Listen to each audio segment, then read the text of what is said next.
Hi guys, good morning and welcome to my new vlog. তো চলো আজকে একদম সকাল সকালই ভ্লগটাকে স্টার্ট করে দিয়েছি। আর ঘুম থেকে উঠেই আমার প্রথম কাজ থেকে বিছানা গোছানো। তো সেটা গুছিয়ে নিয়ে আমি এখন প্রত্যেক দিনই ফ্রেশ হয়ে এসে এই কটা করে খেজুর খাই। তো এটা এখন আমার ডেলি রুটিনের মধ্যেই চলে এসেছে। ফ্রেশ হয়ে বসে বসে যখন খাচ্ছিলাম, দেখছি জানলা দিয়ে ওই আমাদের পাশের বাড়িতে একটা পুজো হচ্ছে। তো কী পুজো হচ্ছে সেটা এখনও বুঝতে পারিনি, যাই হোক তোমাদের একটু পরে শেয়ার করছি। আর একজন আমাকে কমেন্ট করেছিল, দিদি তুমি তোমার শরীরে যেটা উইকনেস আছে সেটার জন্য তুমি আমন্ড বাদাম আর খেজুর রাত্রিবেলা ভিজিয়ে রেখে সেটা সকালবেলা খাও। তো রাতে ভিজিয়ে রাখা হয় না, কিন্তু সকালবেলা উঠেই আমি ওটাকে ভালো করে ধুয়ে তারপর খাই। তবে আমন্ড বাদামটা এখনও শুরু করিনি, তবে সেটাও ভাবছি যে খুব শিগগিরই শুরু করে দেবো। আর তোমাদের বলছিলাম না যে পাশের বাড়িতে একটা পুজো হচ্ছে, আমি জানি না যে এটা কী পুজো বলে, বাট ওদের দেখছিলাম এরকম ইটের মধ্যে গোবরটাকে পুড়িয়ে তারপর ওটাকে উনুন বানিয়ে সেখানে এরকম মাটির সরার মধ্যে দুধ জাল দিচ্ছে, আর সেটাকেই মানে ওই উনুনটাকেই আবার পুজো করছে। তো যাই হোক, তো সেসব দেখতে দেখতে ঘরে টুকটাক কিছু কাজ ছিল সেগুলো করে নিয়ে আমার যতটুকু যা থাকে তারপর একেবারে স্নান সেরে নিয়েছি। আর আজকে একটু ঝাড় পোছো করেছিলাম ঘরে ঝুলটুল ঝাড়া, তো সেগুলো শেয়ার করা হয়নি। তো ভাবলাম যে একেবারে শ্যাম্পু করেই নিই। আর এটা হচ্ছে নীল ষষ্ঠীর দিন ছিল, তো মা ওদিকে উপোস করেছিল। তো মা রান্নাবান্না মোটামুটি সামলে নিয়েছে, আমি তো রান্নাবান্না খুব একটা কিছু করি না। তো যাই হোক, তোমরা বহুবার আমার হেয়ার কেয়ার রুটিন জানতে চেয়েছো, তো মোটামুটি আমি অনেকবারই শেয়ার করে দিয়েছি। এরকম টুকটাক আমার ভ্লগগুলোকে ফলো করলে তো দেখতে পেয়ে যাবে আমি যা আমার রুটিন আমি ফলো করি আমার হেয়ারের জন্য। তো সেগুলো আমি তোমাদের সাথে শেয়ার করেই রেখেছি, বা হেয়ার কেয়ার বলো বা স্কিন কেয়ার বলো। তো আবারও যদি তোমাদের মনে হয় যে না আমি একটা প্রপার আলাদা করে হেয়ার কেয়ারের জন্য একটা ভ্লগ বানাবো, তাহলে সেটা কমেন্ট করো, আমি তোমাদেরকে দেখিয়ে দেবো। আর আমি যে হেয়ার কেয়ার বা স্কিন কেয়ার করি সেগুলো খুবই সামান্য, তোমরা ইজিলি সেটা করতে পারবে। তো যাই হোক, এরপর চলে এসেছি ঠাকুরঘরে। আমি তো আগেই পুজো দিয়ে নিয়েছি, যেটা নিত্য পুজো দেওয়ার থেকে সেটা। তো মা তারপরে স্নান টান করে এসে এখানে পুজোর একটুখানি অল্প জোগাড় করে নিয়েছে, কারণ আজকে নীল ষষ্ঠীর জন্য এখানে ঘরেই পুজো তো করবে মা। তো যাই হোক, এখানে ফল কেটে গুছিয়ে গাছিয়ে নিয়েছে।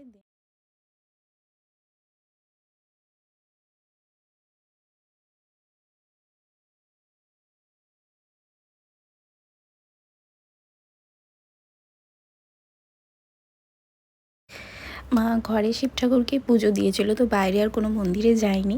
তো যাই হোক, মোটামুটি পুজো প্রায় কমপ্লিট হয়ে গেছে। আর এটার তো মোটামুটি দুপুরের পর থেকেই হয়তো টাইমিং ছিল, আমার টাইমিংটা খুব একটা জানা নেই। তো এবার হচ্ছে মোমবাতি ধরানোর পালা। নীলের ঘরে যে মোমবাতি দিতে হয়, এটা বেসিক্যালি তো মায়েদেরই পুজো, তো সেই জন্য সেই হিসেবে মাই করেছিল।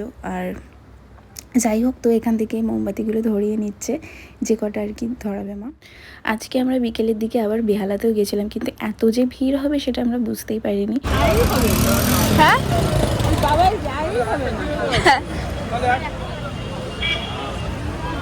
আজকে আবারও আমরা এসেছি বেহালা মার্কেটে। আজকে একটা ইম্পর্টেন্ট, আগের দিন যেটা নিয়ে যাইনি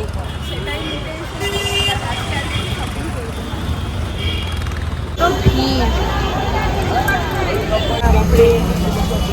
আজকে যা ভিড় কি বলবো মার্কেটে। আজকে এমনিতেই রবিবার, তো প্রতিবারও খোলা ছিল। আমরা এলাম না, আগেতেই সানডে, তার মধ্যে আজকে এখন আবার সেল চলছে, পয়লা বৈশাখ পরশু দিন, সব মিলিয়ে দোকানপাট ভালো খোলা। এইটাই তো দেখছিলাম না, দেখো অবস্থা, মা গো।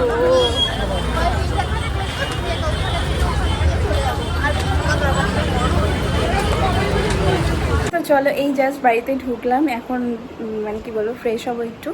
তো যাই হোক, তো বেহালায় আজকে মারাত্মক পরিমাণে ভিড়, পয়লা বৈশাখের কেনাকাটার সাথে সেলে এত ভিড় হয়েছে। রবিবার নাকি কিছু কিছু দোকান বন্ধ থাকে, আর বৃহস্পতিবারও কিছু কিছু দোকান বন্ধ থাকে। এবার বৃহস্পতিবারটা জানি না খোলা ছিল কিনা, কিন্তু আজকে তো পুরো মার্কেটেই খোলা।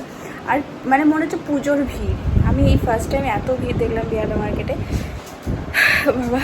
তো যাই হোক, চলো, আমাদের যা যা কেনাকাটি ছিল টুকিটাকি জিনিস, মেন দরকার ছিল হচ্ছে কি ওই স্ট্যান্ডটা, যেটা বাসনপত্র রাখার, কিন্তু ওটা এতটাই ভারী ছিল না, ওটা নিয়ে আর আমার ভ্লগ করার মতো ছিল না। তো সেই জন্য একেবারে বাড়িতে চলে এসেছি।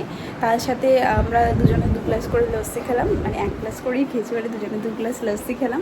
ওখানে লস্যিটা এত ভালো, ওই ভিড়ের মধ্যে ওটাকে দিয়ে দাঁড়িয়ে আমরা লস্যি খেয়ে তারপরে এসেছি। কিন্তু তারপর হচ্ছে বেহালায় গেছি তো হাজির রোল আনতেই হবে। তো বেহালায় যারা যারা থাকো তারা তো জানোই যে হাজির রোল কতটা ফেমাস। তো যাই হোক, সবার জন্য রোল নিয়ে আসা হলো। তো এই হচ্ছে ব্যাপার। তো চলো আজকের ভিডিওটা তাহলে এখানেই এন্ড করছি। দেখা হবে নতুন একটা ভিডিওর সাথে, ততক্ষণের জন্য সবাই খুব ভালো থেকো, বাই। তো এই গরমে ও রাত্রিবেলা আবার আইসক্রিম অর্ডার করেছিল, তো সেটাই এখন সবাই মিলে আমরা খাবো, তো ভাবলাম যে সেটাও একটু শেয়ার করে দিই। তো ওরে বাবা, তাও বোঝা যাচ্ছে না।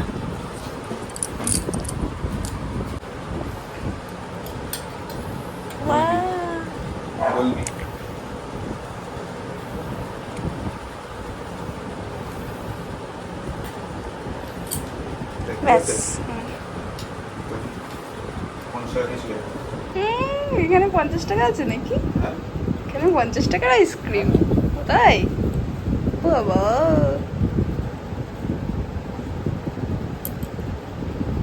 আবার বলো, আবার বলো। এটা নিয়ে তো কই কখনো জিজ্ঞাস করো না, সত্যি বাবা। কোন দিকে আমার এরকম খাওয়াতে গলিয়ে নেবো, গলিয়ে খেতে পারবে। সতর্ক ভালো লাগে না, তাহলে আর গলিয়ে দিতে হলে বাইরেই রেখে দিতে। গলিয়েই তো ভাই, বাবা মার জন্য হয় তাই জন্য। বুঝলাম।